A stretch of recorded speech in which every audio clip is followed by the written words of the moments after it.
King secret society.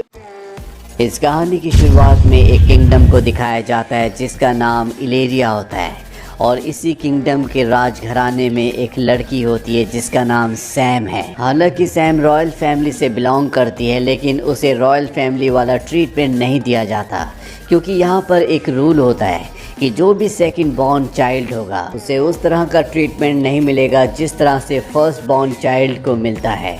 और यहाँ पर सैम की बड़ी बहन होती है जिसे वो सारे शाही ठाट बाट और वो सारी इम्पोर्टेंस मिलती है जो सैम भी चाहती है, पर सैम सेकंड बॉर्न चाइल्ड है इसीलिए वो सब कुछ उसे नहीं दिया जाता। यहाँ पर सैम के जो पिता है वो एक एक्सीडेंट में मारे जाते हैं और अब उसकी मॉम यहाँ की महारानी है।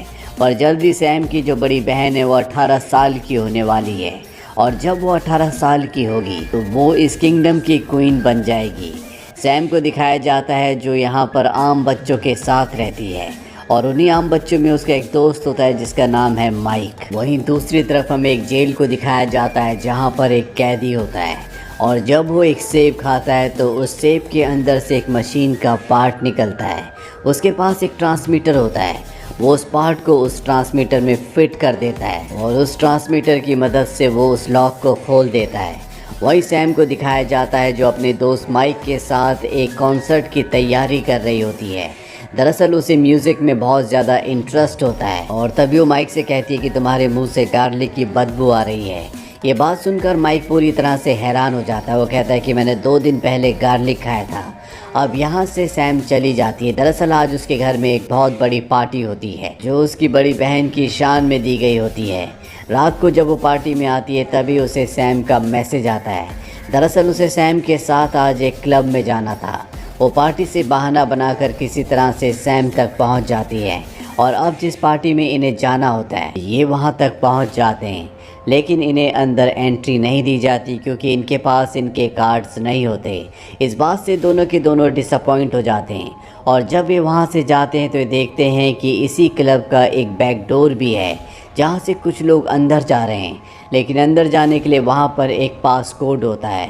हालांकि दोनों के दोनों वहाँ से बहुत दूर होते हैं लेकिन फिर भी सैम उस पासवर्ड को उस पास कोड को देख लेती है और जब ये बात वो माइक को बताती है तो माइक बहुत हैरान हो जाता है। इसके बाद वो उस पास कोड को डोर के पास जाकर डालती है और ये दोनों के दोनों अंदर पार्टी में शामिल हो जाते हैं। और अब जब ये दोनों के दोनों पार्टी एंजॉय कर रहे होते हैं तभी सैम को कुछ हो जाता है। उसे पार्टी की हर एक आवाज़ बहुत क्लियर सुनाई दे रही होती है, यहाँ तक कि लोगों के दिल की धड़कन, साथ ही एक मक्खी के उड़ने की आवाज़ भी उसके कानों में पड़ रही होती है जिस बात से वो परेशान हो जाती है। तो जानबूझकर फायर अलार्म को ऑन कर देती है जिससे सब के सब यहाँ से भागना शुरू हो जाते हैं। इस वजह से सैम और उसके दोस्त माइक को अरेस्ट कर लिया जाता है पर जल्दी इनके पेरेंट्स आकर इन्हें जेल से छुड़वा लेते हैं। और अब सैम की मॉम जो इस वक्त क्वीन है वो ये डिसाइड करती है कि सैम को समर स्कूल भेज दिया जाएगा ताकि वो वहाँ पर अपनी स्टडीज़ को अच्छे से पूरा कर सके। वहीं अब सैम समर स्कूल पहुँच चुकी है जहाँ पर उसे अपनी जैसी एक लड़की मिलती है जो कि सेकंड बॉर्न रॉयल गर्ल है, यानी कि उसे भी वो सारी फैसिलिटीज़ नहीं मिलती जो फर्स्ट बॉर्न रॉयल बेबी को मिलती है और इस लड़की का नाम होता है जनवरी। कुछ देर बाद यहाँ पर और भी बच्चे आ जाते हैं और अब यहाँ पर एक प्रोफेसर आता है। वो इन सब बच्चों को बताता है कि तुम यहाँ पर जितने भी हो तुम सब के सब सेकंड बॉर्न रॉयल्स हो और तुम सब के अंदर कोई ना कोई ख़ास पावर है, इसीलिए तुम सबको यहाँ पर लाया गया है और इस जगह का नाम है secret society of second born Royals. और मैं चाहता हूँ कि तुम सब अपनी ताकतों को अपनी शक्तियों को पहचानो। अब यहाँ पर सैम की मॉम यानी कि क्वीन भी आ जाती है, वो भी इस सोसाइटी की एक मेंबर होती है और वो अपनी बेटी सैम को बोलती है कि कभी भी इस बारे में तुम्हारी बड़ी बहन को नहीं पता चलना चाहिए। इसके बाद वो सबको बताती है कि तुम सब के अंदर शक्तियाँ हैं और दुनिया को बचाने के लिए हमें तुम्हारी ज़रूरत है। तुम सबको अपनी शक्तियों को पहचानना पड़ेगा और ट्रेनिंग ख़त्म होने तक अगर तुमने अपनी शक्तियों को नहीं पहचाना तो तुम्हारी मेमोरीज हमेशा के लिए इरेज हो जाएंगी और तुम एक आम इंसान बनकर हमेशा इस दुनिया में रहोगे। तुम्हें कभी नहीं पता चलेगा कि तुम्हारे अंदर किसी भी तरह की कोई शक्तियाँ थी। और अब इनकी ट्रेनिंग शुरू हो जाती है जहाँ पर इन पांचों को एक टास्क दिया जाता है जिसमें इन्हें खास जगह से निकल तक पिरामिड तक पहुँचना होगा, लेकिन ये जगह बहुत ही खतरनाक होती है। हालांकि शुरू में इन्हें टास्क बहुत आसान लगता है, लेकिन जैसे ये एक भी कदम गलत उठाते हैं तो लेज़र गन्स इन पर फायर करना शुरू कर देती है। लेकिन इस टास्क को करते हुए इन्हें अपनी शक्तियों के बारे में पता चलता है। इन्हीं में से एक लड़की होती है जो अपने आप को इनविजिबल कर सकती है। एक लड़का होता है जो किसी की भी माइंड को कंट्रोल कर सकता है। साथ ही सैम जो छोटी सी छोटी आवाज़ को सुन सकती है, उसके सूंघने की भी शक्ति बहुत तेज़ है। साथ ही सैम की नई दोस्त जनवरी जो किसी को भी टच करके उसकी शक्तियों को कुछ देर के लिए अपने पास रख सकती थी, इस्तेमाल कर सकती थी। और यहाँ पर जो पांचवा लड़का होता है वो इंसेक्ट्स को कंट्रोल कर सकता है। और अब यहाँ पर जो प्रोफेसर है उन्हें इन सब की शक्तियों के बारे में पता है और वो इनकी शक्तियों के अकॉर्डिंग इन सब को ट्रेनिंग देना शुरू कर देते हैं। और जल्दी ये पांचों के पांचों न सिर्फ अपनी पावर पर पूरी तरह से कंट्रोल पा लेते हैं, बल्कि इन्हें ये भी सेंस आ जाता है कि इन्हें कब किस तरह से अपनी पावर को इस्तेमाल करना है। और अब इन सब का टेस्ट लिया जाता है, जिस टेस्ट को ये सब के सब पास कर लेते हैं। अब रात को इन्हें बताया जाता है कि एक ज्वेलरी शॉप में चोरी हो रही है और इन पांचों को उस चोरी को बचाना होगा। ये सब के सब उस जगह पहुंच जाते हैं, लेकिन चाहकर भी ये उसे बचा नहीं पाते, वहां पर चोरी हो जाती है। दरअसल ये भी इनका टेस्ट होता है जिसमें फेल हो चुके हैं। इस बात से प्रोफेसर बहुत नाराज़ होता है और वो कहता है कि अगले दिन तुम्हारी कोई भी ट्रेनिंग नहीं होगी। अगले दिन ये सब के सब फ्री होते हैं, इसीलिए सब के सब घूमने जाते हैं। जिस दौरान सैम अपनी सबसे अच्छी दोस्त जनवरी को कहती है कि मैं तुम्हें अपने पैलेस में अपने स्टूडियो को दिखाने के लिए ले जाती हूँ। और ये दोनों के दोनों उसके स्टूडियो में पहुँच जाते हैं जहाँ पर बहुत सारे म्यूज़िकल इंस्ट्रूमेंट्स होते हैं। ये दोनों आपस में अच्छे से बात कर रहे होते हैं और तभी सैम का बेस्ट फ्रेंड माइक वहाँ पर आ जाता है। दरअसल सैम ने माइक से भी वादा किया था कि वो उससे मिलने आएगी, लेकिन बाद में उसने मना कर दिया था।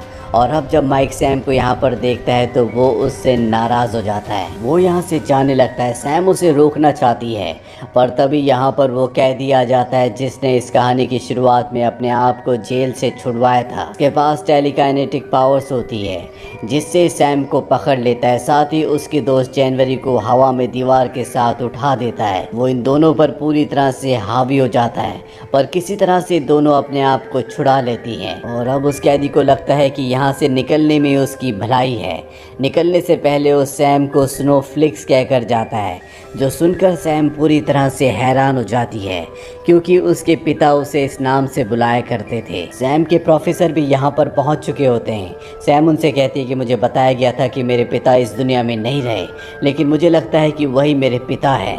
और वो गुस्से में जंगल की तरफ भागना शुरू कर देती है जहाँ वो कैदी गया था और जल्दी वो उस कैदी तक पहुँच जाती है।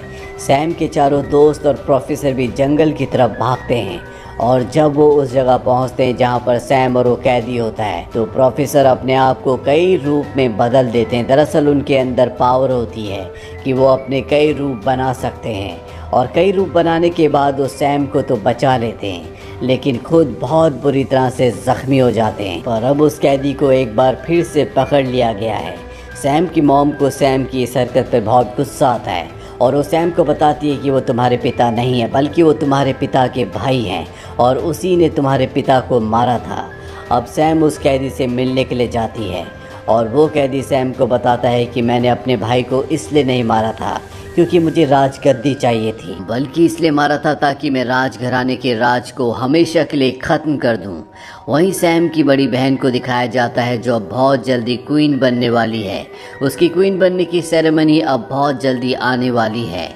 सैम और उसके चारों साथियों को पता है कि ये एक बहुत ही बड़ी रस्म है और यहाँ पर क्वीन को यानी कि सैम की बड़ी बहन को खतरा है और ये तय करते हैं कि ये उस पूरी सेरेमनी की सिक्योरिटी करेंगे। वहीं अब वो दिन आ जाता है जब सैम की बड़ी बहन की सेरेमनी है।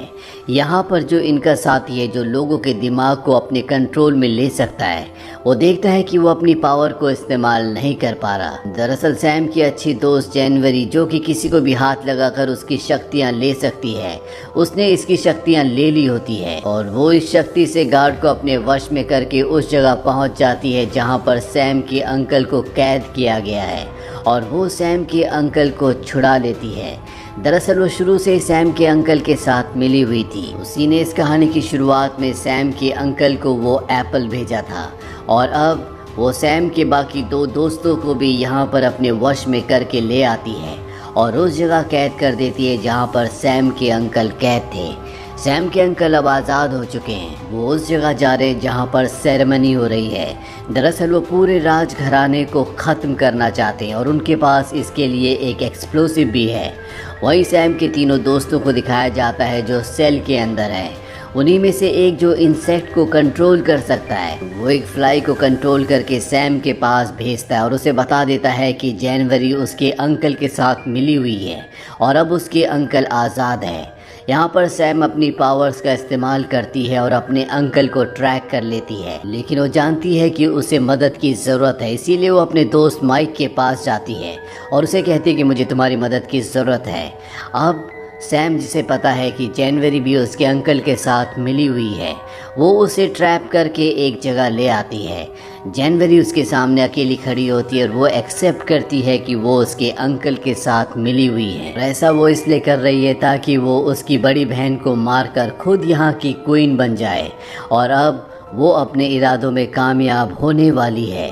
तभी ऊपर से उसके सिर पर माइक कुछ गिराता है जिससे वो बेहोश हो जाती है और इसके बाद सैम अपने दोस्त माइक के साथ जाकर अपने तीनों दोस्तों को छुड़ा लेती है। और अब सैम अपने साथियों के साथ मिलकर अपने अंकल को यानी कि उस कैदी को रोकना चाहती है जो पूरी रॉयल फैमिली को मारना चाहता है।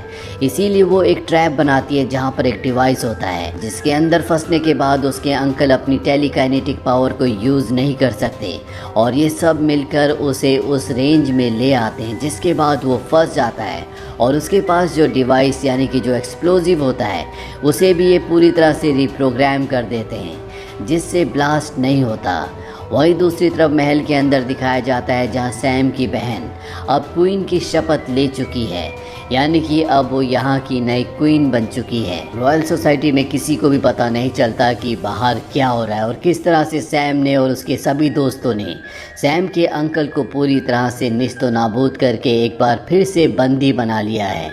अब सैम की जो बड़ी बहन है उसे भी इस सीक्रेट सोसाइटी के बारे में पता चल जाता है और जब उसे अपनी बहन और अपनी बहन के साथियों के काम के बारे में पता चलता है तो वो बहुत खुश होती है। उसे अपनी बहन के ऊपर गर्व होता है और वो अपनी बहन से कहती है कि वो रॉयल सोसाइटी के रूल्स के साथ साथ अपने राज्य में, अपने किंगडम में अब पार्लियामेंट सिस्टम भी लेकर आएगी, यानी कि लोग अब वोट डालकर अपने राजा या रानी को चुन सकते हैं और सैम हमेशा से ये चाहती थी। अब ये चारों के चारों जो कि secret society of second born Royals के बहुत ही इम्पॉर्टेंट पार्ट है, इन चारों को बताया जाता है कि जनवरी जेल से भाग चुकी है और उसने इन चारों को चैलेंज किया है कि अगर ये उसे ढूंढ सकते हैं तो ढूंढ लो। और अब इनके पास एक और मिशन है और उस मिशन को पूरा करने के लिए जनवरी को ढूंढने के लिए अपने जेट से ये निकल पड़ते हैं। इसी के साथ ये फिल्म, ये कहानी यहीं पर